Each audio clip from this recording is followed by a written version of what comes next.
اگر راهبرای اون دوره ما اگر فرض کردیم که همه بابا جان غفور رو بر این دانش می داشتن، استاد عینی بر این اگر می داشتن، کاری ما دیگر خیلی می شد. ولی که افسوس که سوادی درست راهبرای ما نداشتن. سوادی درستی که جدا تحلیل کنن، مسئله را پیشنهاد کنن، طلب کنن، نظارت کنن و چیزی بگیرن برای رشد تاجیکستان.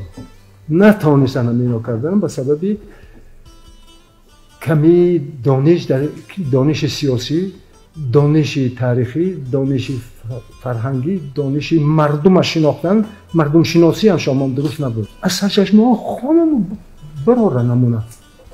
و مثل بعضی عالمای تاریخ شناسی مایی که یگان کتاب نخواندگی حکم میبرند. یک کتاب نخواندگی در اونشان. یک کاری کنیم که چیزی از گذشته پیدا کنیم و آینده به ما بسازیم.